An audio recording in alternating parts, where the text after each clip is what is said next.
Some wounds are just too deep. They just can never heal. Doesn't matter how much time has passed. That scar tissue still hurts. You have arthritis in that joint. And the body is reflective of the mind. You have those physical wounds. If you have a bad shoulder, bad knee, you know what I mean, where it's like the weather changes and it hurts, or you have to wiggle something in the morning to kind of loosen up. It's like the pain never is 100% gone. You kind of carry that with you. And I feel like kind of matters of the heart are the same often, where someone hurts you so deeply that you forgive them, etc., but it still crops up occasionally. You have that flashback. And even with my own parents, it's kind of like that to some degree, where it's like growing up, the focus was always on their needs. And, I believe they're both neurodivergent. So it's kind of like two autists that have no idea how anyone else feels. Kind of like our inner lives were never considered. And it was more important for them to focus on the church than the family at home. You know, it, for them, that was what was important. And we were disregarded in a lot of ways. And my mom recently said something of like, sorry for being a bad parent. And I was honest. I was like, all's forgiven. You guys did the best you could. Like, I don't necessarily hold any malice towards them, but the wound's kind of there, just kind of crops up. I find myself not visiting them as much as I should, kind of thing, even though they're getting older. It's I kind of need a distance from them because they have that habit of just knowing how to push your buttons and piss you off. And I think that Ram Dass talks about that. You think you're enlightened, go home for a weekend with your family and see how you do.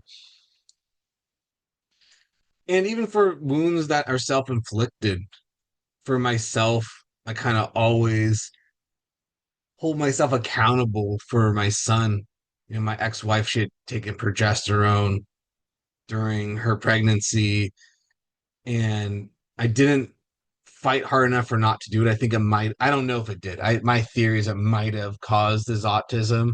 Um, and there was like a year or two where I was like probably clinically depressed over like my failure to not have stopped that and not have made sure that didn't happen.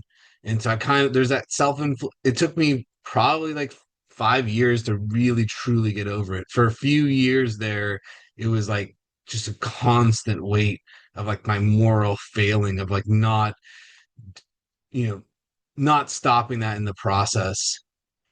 And that wound's like 99% gone, but it's still there. Every once in a while crops up like you should have done better. You you know, should have prevented it. And that's the worst part. I won't know until I pass probably on the other side. Maybe I'll know if that was a moral failing or not, if it would have mattered. But at the time, it felt like, I failed to not have like prevented that. Those sort of wounds kind of like it's like an ache.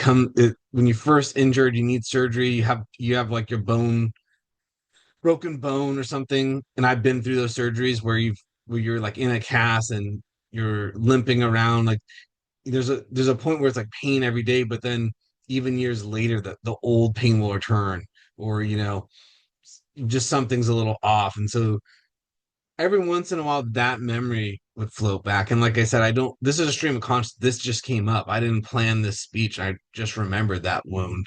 That one was like deep for a long time, where it was like I needed recovery from that. Like I almost needed to quit my job when I kind of put two and two together that I might have caused it. And I had a really bad performance at work for a few months because I was just kind of clinically depressed over it when I realized like, oh, I could have potentially caused this in a sense. So, but given my family history, probably more genetic than anything else, but at the time it didn't feel that way. And even with relationships, I think a lot of men in particular have that where I meet men that like haven't healed from a divorce or relationships or this and that.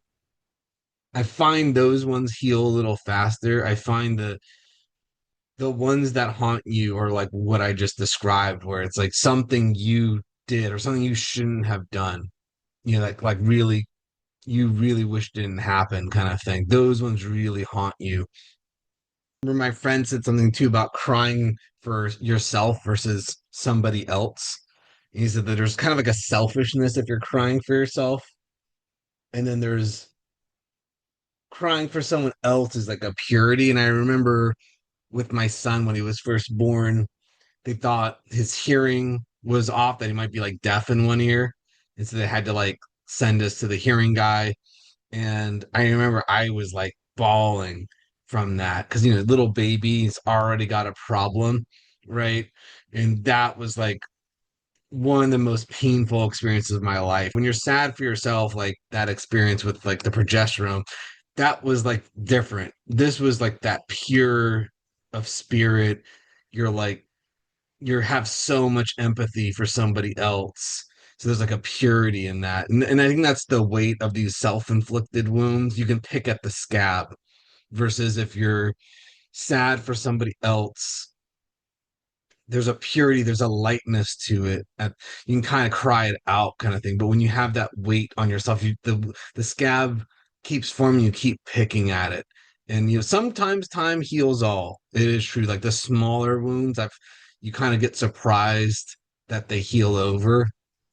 Like even for myself with my divorce and stuff, it's kind of like there's a time when it was really raw. And for now, I'm kind of like it's water under the bridge for the most part. It's not a big deal anymore because it's just like, you know, that's like another life I lived.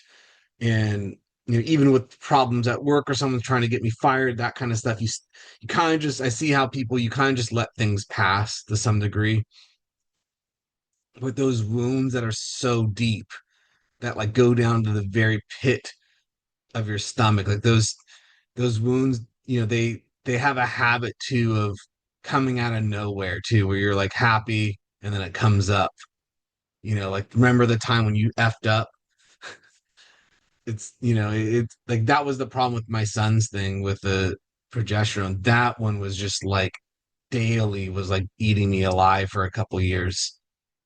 Like that was like a brutal time period. Like I never been more sad than those couple years when I was just like, my God, like I could have stopped this potentially. Like his whole life is ruined because of me, because of my like lack of attention or like you know, I was so busy at work at that time and I was burnt out. Like I was just trying to survive myself. Like, you know, I was unqualified at the job. I'm working so hard. Everyone wanted me fired. So I was like trying to just provide for the family versus I should have been on top of that stuff. So that's the thing. It's like I feel like what burns you more sometimes is what you didn't do.